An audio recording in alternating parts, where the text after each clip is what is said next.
할렐루야.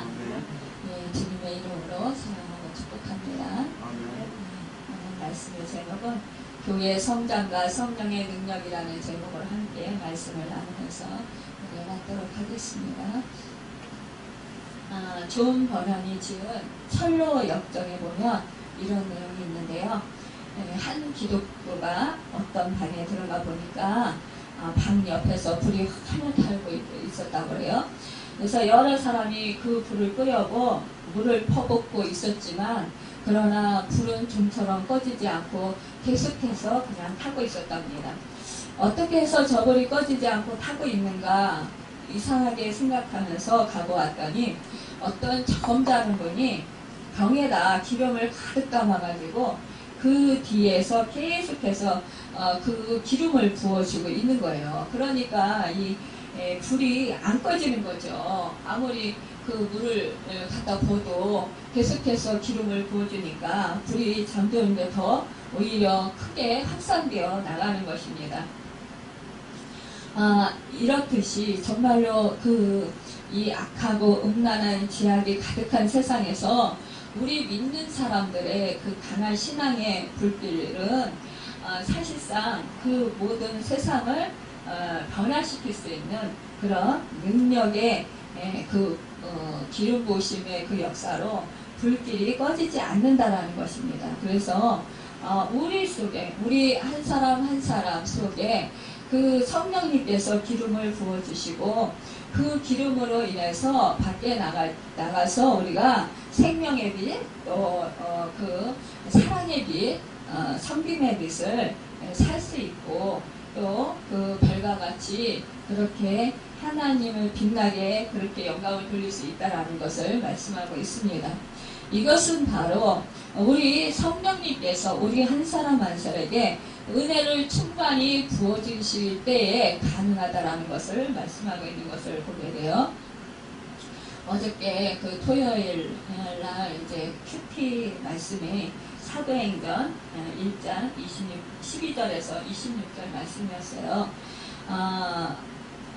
부활하신 주님께서 승천하시기 전에 이제 제자들에게 당부하시기를 성령을 너희가 기다리라고 이제 성령 받기까지 기다리라 이렇게 말씀을 하셨습니다. 그래서 이 말씀에 제자들은 순종해서 예루살렘을 떠나지 않았어요.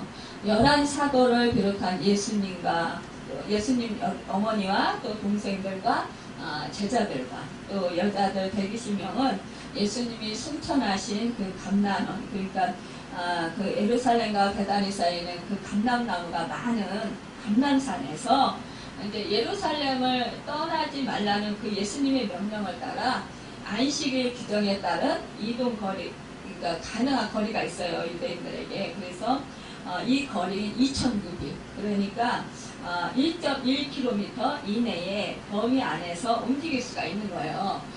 그 안에 있었던 거죠. 이들은 바로 이제 이 마가다락방, 그러니까 120명이 이제 모여서 기도에 힘쓰게 되었다라는 것입니다. 그때 이제 베드로가 예수님과 함께하던 이제 자들 중에서 가룟 유다를 대신할 그런 사람을 이제 그 12사도가 채워져야 되잖아요. 그러니까 12사도를 이제 한 사람을 뽑아서 채우자 이렇게 이제 제안을 했어요. 그러니까 다들 좋다 이렇게 찬성을 한 거예요. 그래서 제비뽑기를 했습니다. 이 제비뽑기는 바로 하나님께 모든 주권을 맡긴다라는 뜻이에요. 그러니까 제비뽑기를 하는 것은 하나님께 주권을 맡겨서 하나님께서 이제 하나님 뜻대로 행하신다라는 것을 의미합니다. 그래서 하나님께서 하셨다 이것을 인정하는 거예요. 그래서 이제 제비뽑기를 했는데 이 마띠아가 이제 뽑혔어요. 그래서 이제 예수님의 12제자로 이제 선출이 됩니다.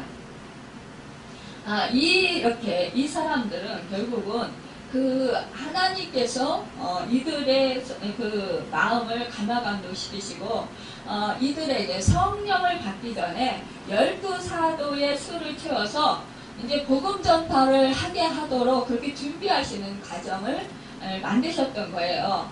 그래서 이들은 부활의 증인으로 복음 전파하는 사명을 땅끝까지 전해야 하는 그런 사명을 받은 것이에요. 그래서 이 말씀을 이제 묵상을 했어요. 우리 교회에 대해서. 그러면서 하나님께 기도를 했습니다. 우리 교회에. 정말 우리 교회도 이러한 성령의 그 역사하심과 또 하나님의 우리 교회에 향한 뜻을 말씀해 주십시오 라고 이제 제가 기도하고 있는 중에 갑자기 막 제 몸이 쫙 깔아지면서 무기력해지고 머리가 어지럽고 그러면서 막 사탄의 공격이 심하게 들어오는 거예요. 그러면서 말도 안 나오고 도저히 기도할 수 없는 그런 몸의 상태가 되었어요. 뭔가 정신 상태가 되는 것 같았어요. 그런데 저는 이제 이런 상황을 수없이 많이 겪었습니다. 그래서 이 사탄의 공격이 심할 때는 분명히 그 하나님을 의지하고 기도하면 하나님께서 분명히 크게 역사를 해주시고 하나님께서 영광을 받으신다라는 거는 저는 이제 알고 있기 때문에 질 수 없잖아요. 그러니까 계속해서 하나님 아버지를 부르고 또 이제 겉으로 말이 잘 안 나오니까 속으로 이제 계속 외치는 거예요, 말하자면. 그러면서 주님의 십자가를 떠올리면서 주님의 도우심을 구하는 것입니다. 주여 주여 하면서 이제.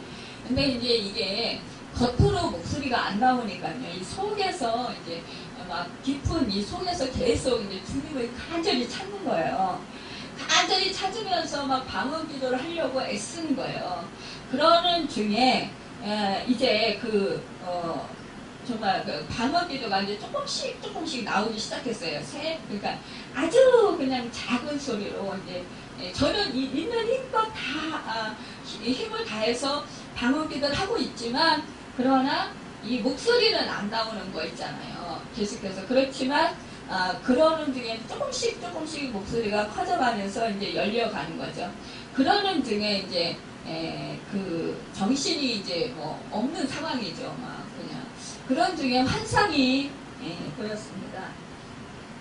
우리 교회 방에 5명의 여자들이 들어가서 동그랗게 앉았어요.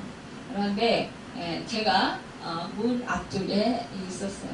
근데 제가 이제 옆 사람의 손을 붙잡고 기도하자고 하니까 제 옆에 서 있던 여자분이 앉으려다 말고 일어서서 막 밖으로 나가려고 하는 거예요.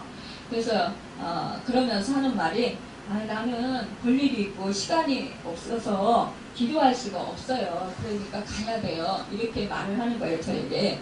그래서 제가 그러는 말을 함에도 불구하고 그냥 그분의 손을 잡아 끌었어요. 잡아 당기면서 자꾸 제가 같이 그냥 앉았어요. 앉아가지고 막 기도를 했어요.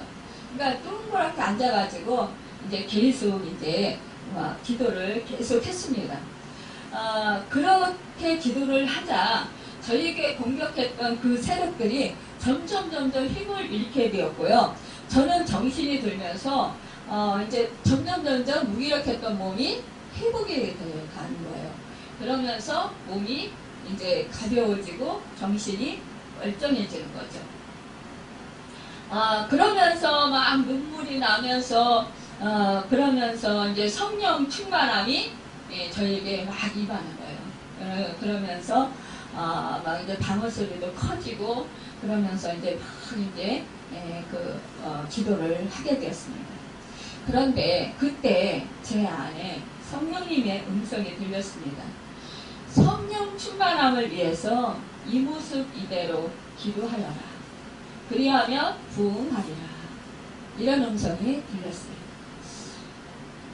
이제 우리 교회는 사실상 이 성령의 음성에 따라 사실상 기도해야 될 것입니다. 우리가 물론 이제 성령의 인도하심 따라 이 모양 저 모양으로 기도하겠지만 사실상 우리가 이렇게 그 손에 손을 잡고 함께 모여서 둥그렇게 앉아서 합심해서 기도하는 것 이것은 우리가 띠를 띠는 거라고 볼 수 있는 것 같아요. 제가 이제 왜 하필이면 우리가 손에 손을 잡고 기도했을 때 이 사탄이 떠나가고 또 성령님께서 이것을 우리에게 원하셔서 이 성령 충만을 위해서 이 말하자면은 초대교회 이때 그 주님의 명령에 따라서 이들이 전혀 언제 성령이 임하실지 모르잖아요. 근데 성령 충만함을 위해서 전혀 기도에 힘쓰라. 성령을 받을 때까지. 그러니까 이 사람들이 120명이 모여서 함께 정말로 다른 것 하지 않고 오직 주님의 그 명령에 의해서 그 명령에 순종해서 성령 충만함을 위해서만 기도했다는 거예요. 그랬을 때 다른 생각을 하지 않았다라는 거죠. 다른 일을 하지 않았다라는 거예요. 이분들이 그러니까 함께 모여서 함께 먹고 자면서 함께 기도했다라는 거예요. 그랬을 때 10일 후에 그러니까 기도하기 시작한 그 10일째 되는 날 유대인의 명절인 오순절 날에 이르렀을 때 제자들이 모여 기도하는 것에 성령이 임했습니다. 그때 이제 갑자기 하늘에서 강한 바람 같은 소리가 나고 불의 혀 같은 것이 갈라지면서 각 사람의 머리 위에 임했다고 했습니다. 거기에 앉아있던 모든 사람들이 성령의 충만함을 받고 성령이 말하게 하심을 쫓아 다른 방언으로 말하기를 시작했다는 거예요. 이 사건은 바로 오순절의 성령 강림 사건인데 사실상 이 사건은 바벨탑 그 사건으로 이때 그 바벨탑을 쌓아서 이 사람들이 힘을 모아서 우리가 하나님에까지 닿자 그러면서 계속해서 이 바벨탑을 쌌어요. 그러니까 하나님께서 보시면서 뭐라 하겠어요? 저들이 우리와 같이 데려오고 저리 탄다. 그러면서 그 언어를 혼잡하게 했잖아요. 그래서 언어가 다 각각 이제 다른 언어가 돼서 만약에 그 탑을 쌌는데 말하자면은 그거 뭐죠? 그 벽돌을 달라 그러면 다른 소리가 나는 거죠. 이러니까 못 알아듣는 거예요. 그러니까 이게 언어가 통일이 안 되니까 흩어졌단 말이에요.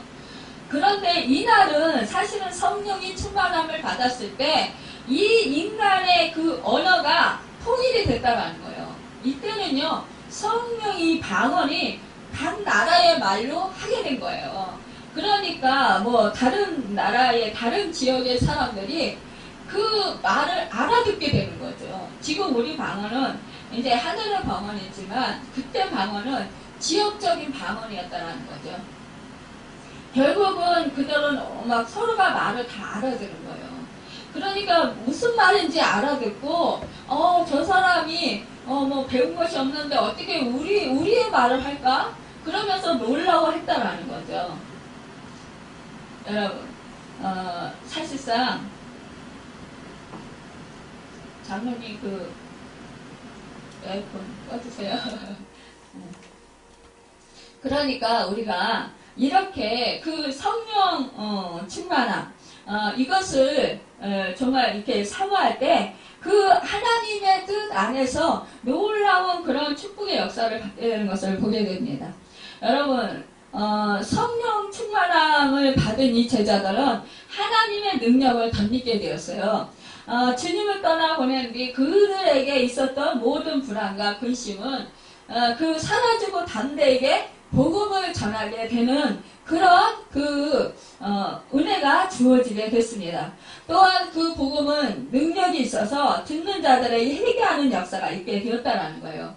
이 제자들이 성령을 사모하고 기도하고 성령의 충만을 받은 것처럼 우리도 충만히 성령을 받기를 사모하고 또한 우리가 성령님을 간절히 찾아야 된다는 것이에요. 여러분 참으로 이렇게 이 마가 다락방에 이제 임했던 이 성령은 강하고 급한 바람이라고 했어요. 이 강한 바람 같은 또 오늘 본문에서 보면은 비일기를 다음에 모인 곳이 진동하더니 이렇게 말씀하고 있습니다. 이런 형상은 성령의 강한 그 권능을 나타내는 것입니다. 성령은요, 강한 능력을 수여하실 뿐만이 아니라 교회의 그 능력을 공급해 주십니다. 성령 받기 전까지 나약하고 무능했던 제자들이 성령 충만의 체험을 한 이후에 모두 강하고 담대한 그런 신앙의 용사들이 되었던 것을 보게 돼요. 여러분, 또한 이 관리들이나 종교 지도자들이 이들을 찾아서 이들을 위협하고 이들에게 정말 이제 복음을 전하지 못하도록 막 그렇게 이들을 방해하잖아요. 그럼에도 불구하고 이들은 기도를 합니다. 하나님께 한 마음을 합해서. 오늘 말씀해 보면 이들이 그 관리들에게 붙잡혔다 놓였다라는 거예요. 그 동료회가 가서 제사장들과 장로들의 말을 다 알렸다고 했습니다. 그들이 이제 듣고 한 마음을 하나님께 소리 높여서 이렇게 기도했다라는 거예요. 대주제여 천지와 바다와 그 가운데 만물을 지은 이시오. 그러니까는 하나님 아버지에 대해서 하나님에 대해서 이렇게 그 신앙 고백을 하는 것입니다. 또한 그 주의 종 우리 조상 다윗의 입을 통하여 성령으로 말씀하시기로 했습니다. 그러니까 참 다윗, 그러니까 구약 시대에 다윗 왕을 통하여서 어떻게 했어요? 왕조가 이루어지고 그 후손인 사실상 우리 예수 그리스도께서 이제 만왕의 왕이 되셨잖아요. 사실상 이 후손으로 다윗의 왕조의 후손으로 우리 예수 그리스도가 오셨잖아요. 이 땅 가운데. 그래서 이 땅에 그 모든 만민에게 구원의 그 생명의 은혜를 내려주신 것입니다. 여러분, 이렇게 사람들이요, 이 제자들이 어떻게 했어요? 이 십자가에서 정말 예수님께서 처형당하실 때, 또 붙잡혀서 신문당하실 때, 이 제자들은 두려웠습니다. 무서웠습니다. 그래서 떠났다라는 거예요. 그리고 도망쳤다라는 것입니다. 그런데 이 성령 충만함을 받고 나서는, 부활하신 주님을 만나고 성령 충만함 받고 나서는 오히려 이들이 아랑곳하지 않는 거예요. 자기들을 잡아서 죽이든 옥에 가두든 무엇을 하든 간에 자기들 생명을 조금 더 아까워하지 아니하고 강하고 담대해서 이들이 힘써서 복음을 전하는 것을 볼 수 있습니다. 여러분, 이들이 날마다 정말 그 위협을 무릅쓰고 힘써서 전도할 수 있었던 것, 이들이 성격이 변했을까요? 아니에요. 성령의 역사로 이들에게 정말 성령의 충만한 그 은혜를 받아서 이들이 그 하나님의 능력과 하나님의 권능을 덧입었기 때문이에요. 그래서 이 사람을 두려워하지 않게 된 거예요. 성령이 충만하면은요, 누구를 두려워하느냐? 하나님을 두려워합니다. 사람을 두려워하지 않아요. 예전에 제가 이제, 큰 교회, 이제 평신도로, 그때 이제 다닐 때였죠. 섬길 때. 그때, 그때 어느 분은 이제 기도를 해줬어요. 그랬는데, 그분이 이제 우리 교구장 목사님한테 말씀을 하신 거예요. 그래서 그 교구장 목사님이 저에게 전해가지고, 우리 목사님도, 담임 목사님도 치유사역에 굉장히 강하신 분인데, 치유사역 하지 마라. 저한테. 치유사역 다음에 하면, 어떻게 될지 모르겠다. 그렇게 말씀을 하셨어요. 그러면서 이제 신학 공부를, 제가 신학 공부하고 있는지 알았어요. 신학 공부하고 있는데 괜히 불미스러운 일 만들지 말고 조용히 있다가 공부 마치고 그리고 이제 사역지로 나가라, 이렇게 말씀을 하셨어요. 그래서 제가 알았다고 그랬어요. 어떻게 할 수가 없으니까. 그런데 그날 오전에 그 목사님으로부터 그런 전화를 받았는데 저녁 때가 됐는데 저 아는 권사님으로부터 전화가 왔어요. 남편분이 안압이 높아서 지금 실명위기에 있습니다. 그러니까 그때 당시 저는 이제 신학 공부를 하고 있었지만 그 집사 직분을 갖고 있었죠. 그 교회에서. 그러니까 집사님 빨리 와서 우리 남편 좀 기도 좀 해주세요. 그러는 거예요. 그래서 제가 그런데요. 제가 오늘 교구자 목사님한테 이런 전화를 받았어요. 그래서 어떻게 해야 될지 모르겠네요. 그랬어요. 그랬더니 그분이 그래요. 하나님한테 기도해보세요. 그러더라고요. 그래서 제가 기도를 했어요. 어쨌든 기도해보고 말씀드리겠습니다. 그랬어요. 그런데 우리 남편 실명될 것 같아요. 어떻게 해요? 이렇게 말씀하시고 끊었어요. 근데 기도를 했어요. 우리 성령님께서 제 마음을 너무너무 뜨겁게 하시는 거예요. 그러면서 저에게 이런 음성을 주시는 거예요. 너는 내 말을 들을래? 사람 말을 들을래? 그러시는 거예요. 그래서 당연히 하나님의 말씀을 들어야죠. 그런데 하나님, 제가 사역도 하기 전에 제가 그때 목사 안수 받기 전인 것 같은데 목사 안수 받기 전에 제가 이 큰 교회에서 쫓겨나면 제가 이상하게 될 것 같아요. 그렇지만 하나님께서 그렇게 하게 하시지 않겠지요. 이러면서 말씀을 드렸어요. 그런데 우리 성령님이 가라. 내가 책임진다. 그러시는 거예요. 알았습니다. 하나님이 책임지신다는데 가야죠. 가서요. 기도를 해줬어요. 그분이 방언이 터지고요.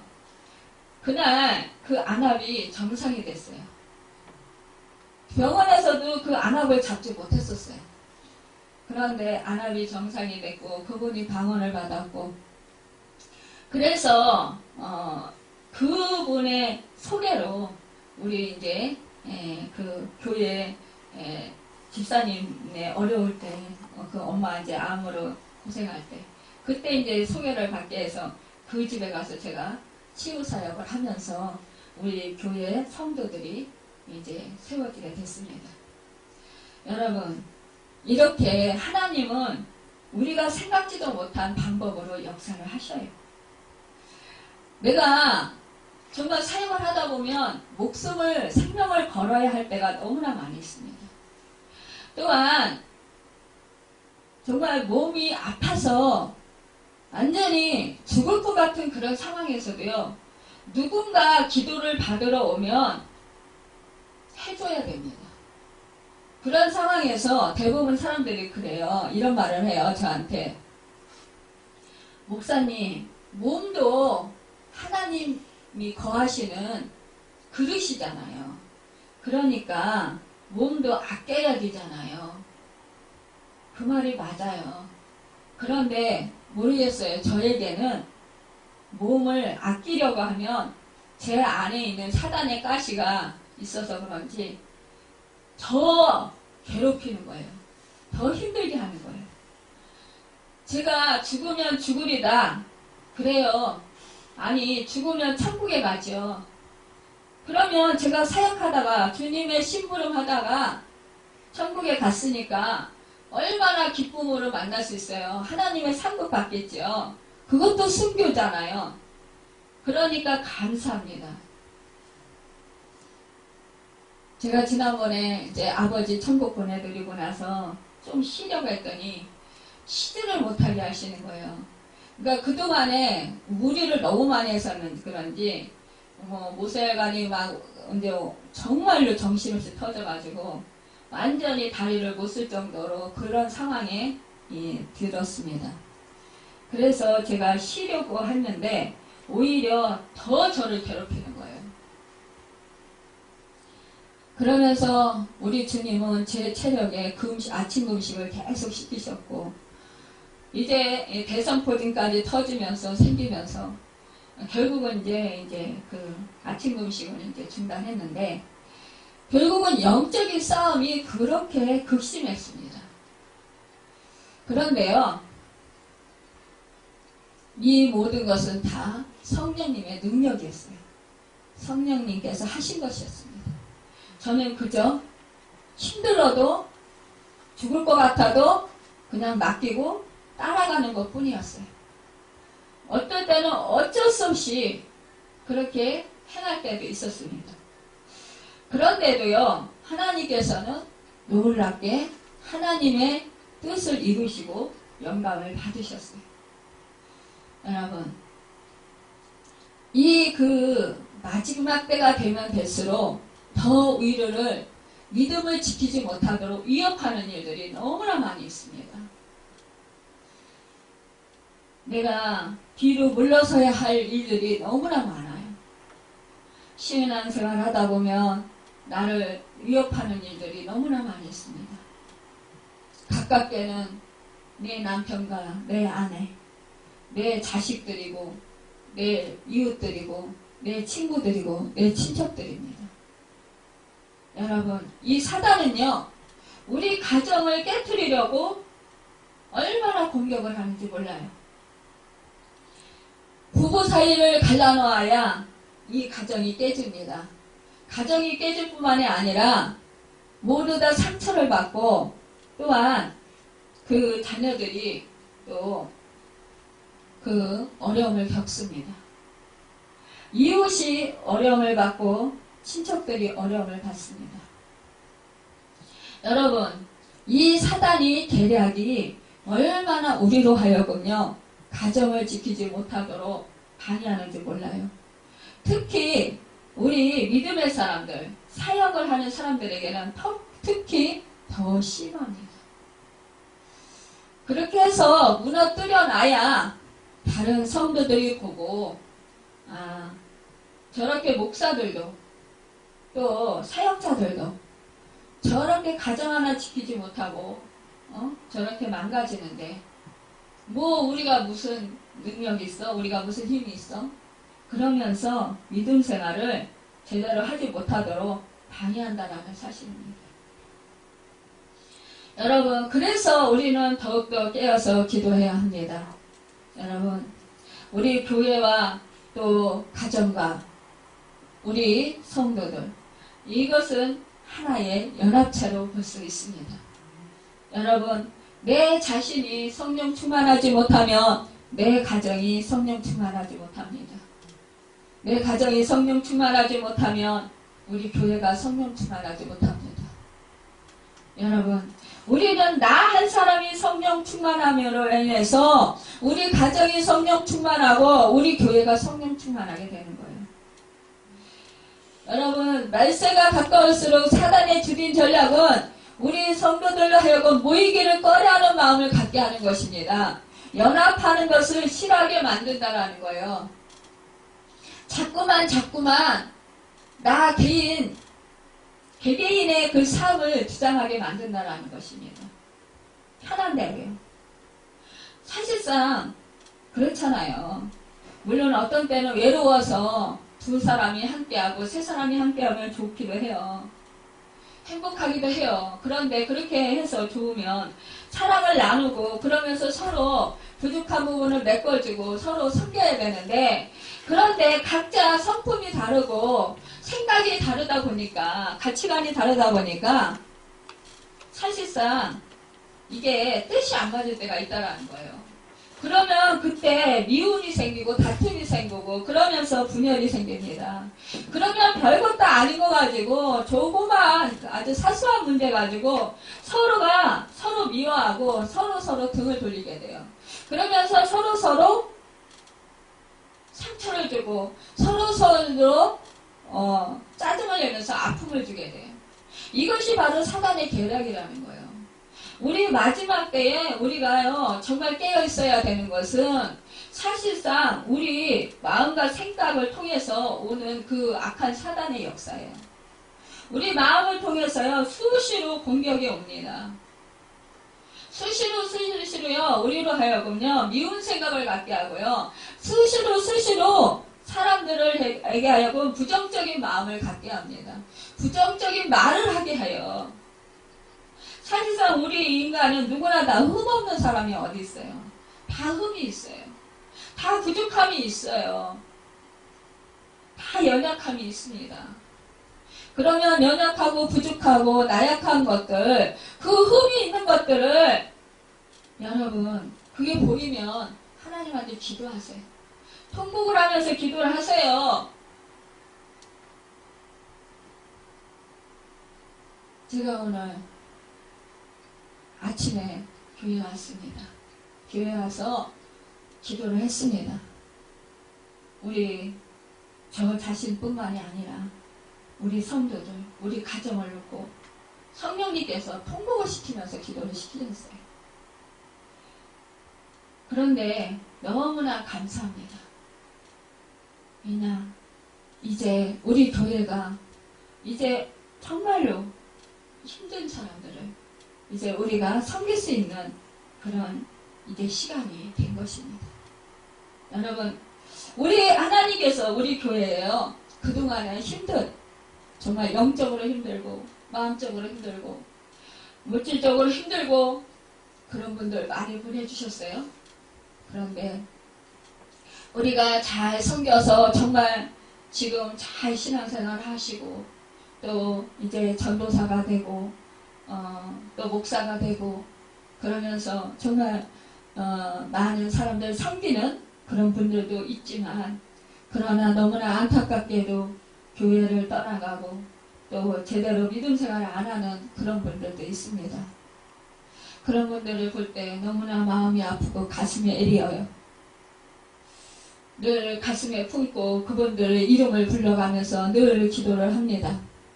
근데 오늘 아침에 기도할 때는 정말 너무너무 그 영혼들이 불쌍하고 너무너무 마음이 아팠습니다. 오늘 주님의 마음을 저에게 주셨어요. 그래서 너무너무 마음이, 그 주님 마음, 아픈 마음, 그 영혼 한 영혼을 불쌍히 여기는 마음, 긍휼히 여기는 마음, 애통하는 마음이 저에게 절절히 전해졌습니다. 그래서 그렇게 정말 절절히 통곡하며 울었습니다. 여러분, 지난 밤에요, 지난번에 제가 성령님께서 성령 아파트 그쪽에 전도하라는 그 음성을 주셔서 가서 전도를 했잖아요. 그날 만난 술 중독자, 그분한테 지난밤에 전화가 왔습니다. 11시 반 정도에 전화가 와가지고 12시 반 넘어서도 계속 전화를 하고 전화를 했습니다. 그분은 정말 생긴 건 너무 남자분인데도 키도 조그맣고 왜소하고 이쁘장하게 생겼어요. 근데 삶이 힘들었던지 술 중독에 빠지고 말았습니다. 그래서 경찰서에 가고 또 정말로 그 법원에 가서 재판도 받고 그러면서 그 구치소에도 또 한 이틀 있다가 나오고, 그런데 그 이제 그 경찰들이 자기를 너무너무 학대했다라는 거예요. 자기는 술 먹은 것밖에 없는데, 자기는 욕하고 자기들을 폭행하고 이럴 그런 것도 없는데 그렇게 했다고 하면서 이제 그렇게 자기를 억울하게 했다라는 거예요.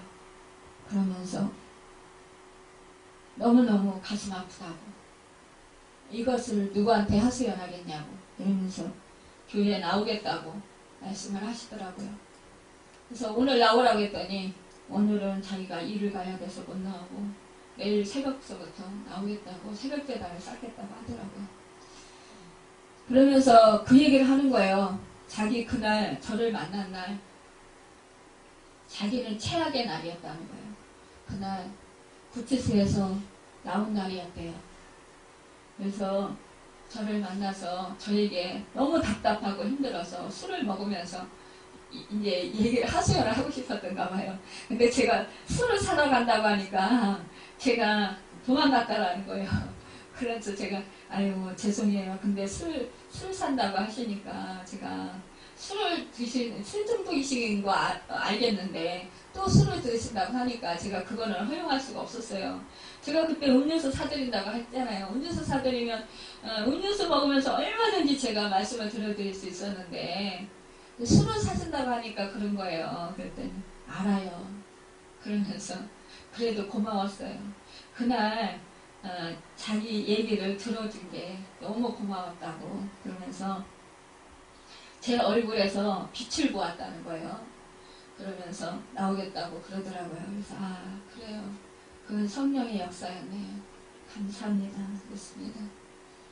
그런데 그분은 한 얘기 또 하고 한 얘기 또 하고 한이 맺혀가지고 계속 그 얘기를 하고 있지만 제가 그 얘기를 설교 준비해야 되는 중에도 불구하고 1시간 이상을 그 얘기를 다 들어줬어요. 들어주면서 위로도 해주고 또 그러니까 하나님을 만나야 된다. 그랬더니 그의 솔직한 심정을 말하는 거예요. 자기도 술을 끊고 싶다는 거죠. 술을 끊고 맨정신이 되고 싶어요. 세상이 자기를 맨정신으로 있게 안 한다는 거죠. 5년 전만 해도 자기는 괜찮은 아빠였고 괜찮은 사람이었는데 5년 후에 제가 이렇게 형편없는 사람이 됐습니다. 그러니까 5년 전이죠. 전서부터 이제는 인간 쓰레기가 됐습니다. 그렇게 고백을 하는 거예요. 그러면서 하는 말이 제가 교회에 나가면 주일날만큼은 술을 안 먹고 예배를 드리고 싶은데 그럴 수 있을까요? 그렇게 말을 하더라고요. 당연히 할 수 있어요. 인간은 못하지만 하나님을 하실 수 있습니다. 그래서 하나님을 찾는 거예요. 그런데요, 저 같은 사람이 하나님 찾을 자격이 있을까요? 당연히 있죠. 저같이 인생 재밌게 살다가 인생 이제 마지막에 다 망해서 사람들이 다 싫어하고 자기를 다 피하는데 그런데 제가 교회 가면 하나님이 저를 맞아줄까요? 당연하죠. 세상에서 망하고 세상에서 실패하고 세상에서 잘못되고 세상에서 욕먹고 세상에서 상처받은 사람들 오고 갈 데 없는 그런 사람들이 교회에 오는 것입니다. 그런 사람들이 바로 하나님을 찾아요. 세상에서 끝났다고 할 때 바로 하나님을 찾고 하나님 품으로 옵니다. 그러니까 염려하지 마세요. 그러니까 하나님 품으로 오세요. 다른 곳으로 가시지 말고 그래도 저에게 전화하시고 하나님 품으로 오시겠다고 하니까 감사하네요. 이렇게 말씀을 드렸어요. 그랬더니 목사님 생각이 간절해지더라고요. 그래서 그 물휴지를 주머니에 넣고 다녔습니다. 하나도 안 썼어요. 그냥 보고 전화번호를 보고 전화를 할까 망설이다가 또 못하고 그러다 오늘 제가 술이 취해서 전화를 했습니다. 이렇게 말씀하시는 거예요. 여러분, 술 중독자 그 속에서도 진실이 나오더라고요. 술이 만땅 취해가지고 정신이 없어서 한 소리 또 하고 한 소리 또 하면서도 자기 인생이 억울해서 또 한 소리 하고 또 하시면서도 그 속에 자기 밑바닥 깊은 속에 그 내면 속에 있는 그 상처와 아픔 그리고 진실을 토해내더라고요. 여러분, 사람이요 죽을 때 죽기 전에 자살하기 전에 그 도와줄 사람을 찾는다고 하잖아요. 이 사람이 혹시 술을 먹고 중독이 되어서 자살하려고 하면 어떡하나? 그런 생각이 들었어요. 그래서 제가 끊지를 더 못했어요. 끊자고 못했어요. 그래서 나중에 보니까 그럴 것 같지는 않더라고요. 통하다 보니까. 그래서 제가 저 사실은 내일 주일인데 주일 설교 준비가 다 아직 안 끝났어요. 그래서 설교 준비도 해야 되고 이제 밤이 늦어서 저도 잠을 자야 내일 나가서 또 사역을 하죠. 그래서 죄송한데 오늘은 전화를 끊고 내일 모레 우리 새벽에 봬요. 그랬더니 알았다고 그러고 끊더라고요. 그러더니 한 몇 분 있다가 또 전화가 왔어요. 그런데 이제 2번이나 또 전화가 계속 오더라고요. 나중에 제가 전화를 못 받았어요. 계속 받아주면 끝이 없을 것 같아서 1시 반이 넘었는데 전화가 오는 거예요. 그래서 안 받았더니 문자가 왔어요. 목사님 보고 싶어요. 이렇게. 여러분, 저를 보고 싶을까요? 하나님 품으로 오고 싶겠죠. 자기가 이해받고 싶겠죠. 자기 그 문제, 자기 상처들을 치유받고 싶겠죠. 새 인생을 살아가고 싶겠죠. 그 속에는 숨어있는 그 마음, 그 깊은 곳에서는 나 좀 살려주세요. 내 병 좀 고쳐주세요. 나를 좀 새롭게 살아갈 수 있도록 도와주세요. 이런 음성이 들렸습니다. 그래서 오늘 새벽에, 오늘 아침에 제가 와서 어저께 밤에요. 저 잠을 자려고 누워있는데 잠을 잘 수가 없어요. 눈물이 나서. 주님의 마음이 느껴져서 잠을 잘 수가 없었어요. 마음이 너무너무 아파서. 그 인생이 너무너무 불쌍해서. 그래서 눈물이 났습니다. 그냥 잠을 자려고 하는데 자꾸 눈물이 나요. 마음이 가슴이 너무너무 아파요. 그래서 저는 주님, 저 영혼 불쌍히 여겨주세요. 주님, 저 영혼 도와주세요.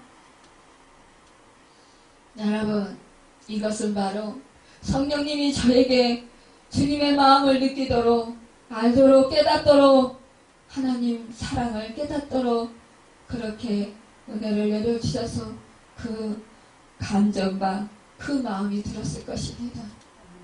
애통하는 마음, 안타까운 마음, 긍휼히 여기는 마음, 불쌍히 여기는 마음.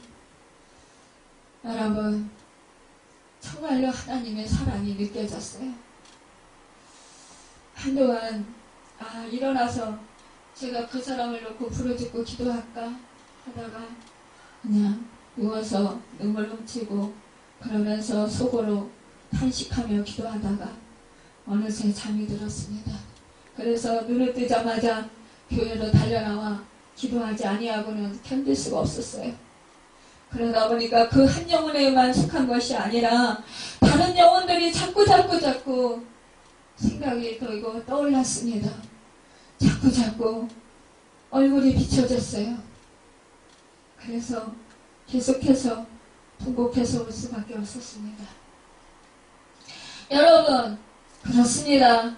이것은 바로 성령의 역사입니다. 성령이 행하시기 때문입니다. 여러분, 우리가 이래서 성령 충만함을 받아야 합니다. 우리가요, 생각할 때, 인간적으로 생각할 때 그런 사람들을 피하고 싶습니다. 그런 사람들 가까이 하기 싫습니다. 여러분, 사실상 그렇잖아요. 짜증나잖아요. 같은 말 계속해서 반복하고 또 바뀌어지지도 않잖아요. 그런 사람들을 쉽게. 그래서 멀리하고 싶잖아요. 귀찮잖아요. 섬겨줘야 되니까. 그러나 여러분, 이것은 바로 우리의 인간의 마음이고 내 마음입니다. 그런데 안타깝고 불쌍하고 애절하고 긍휼한 마음이 들고 그런 마음이 드는 것은 바로 하나님 아버지의 마음입니다. 하나님 아버지의 사랑이고 하나님 아버지의 긍휼함입니다. 여러분, 우리는 이런 마음이 많이 들어야 합니다. 그래야 주님의 사랑으로 섬기고 참고 인내하고 견딜 수 있습니다. 여러분, 그럴 때 믿는 우리가 한 마음과 한 뜻이 되어 모든 물건을 서로 아까워하지 아니하고 통용하고 자기 재물을 조금이라도 자기 것이라고 여기지 아니하고 나누어 줄 수 있습니다. 이기적인 생각이 들지 않을 수 있습니다. 내 몸 아파도 내 몸이 힘들어도 여러분 그것을 개의치 아니하고 섬길 수 있습니다. 내가 어떤 손해와 내가 어떠한 그 불편을 겪을지라도 그래도 여러분 섬길 수가 있는 것입니다. 그런 것들은 아랑곳하지 않게 되는 것입니다. 나의 손에 오히려 기쁨으로 여러분 내놓을 수가 있는 것입니다. 이날 바나바는 사도들을 또한 쓰도록 또 이 거기에 모인 사람들을 함께 쓰도록 밭을 팔아서 내놓았습니다. 여러분, 그러니까 뭐예요? 이 교회가 너무나 주님의 사랑으로 서로 충만한 그 복을 누리면서 기쁨을 누리면서 은혜를 누리면서 행복해질 수 있었습니다. 이곳이 바로 하늘나라인 것입니다. 여러분, 우리는요 믿음 말씀으로 돌아가야 됩니다. 이런 말들을 많이 합니다. 그런데 여러분 정작 하나님의 사랑을 얼마나 실천하나요? 여러분, 우리가 하나님의 말씀을 얼마나 실천하나요? 많이 알고만 있다고 그것이 실천이 되든가요? 아닙니다. 성령을 충만함을 받을 때, 하나님의 사랑이 나에게 임했을 때, 하나님의 마음이 나에게 주어졌을 때, 여러분, 내가 사랑을 베풀 수 있고 나눌 수 있는 것입니다. 기꺼이 내 것을 내 것이라 하지 아니하고 내놓을 수 있는 것입니다. 여러분, 자기 목숨을 조금 더 아까워하지 아니하고 내줄 수 있는 것, 이것은 바로 주님의 마음이 될 때인 것입니다. 주님은 온 인류에게 그 자기 자신의 모든 것을 다 내주었습니다. 여러분, 그래도 조금도 아까워하지 않으셨습니다. 우리 또한 주님처럼 주님의 제자로서의 삶을 살아갈 때 여러분 그곳에 바로 하나님 나라가 임하는 것이고 그곳이 바로 새 생명이 태어나는 곳입니다. 여러분, 우리 교회 이제 앞으로 이런 분들이 많이 올 것입니다. 여러분, 영적으로 힘들다고 피하고 도망가지 마시길 바랍니다.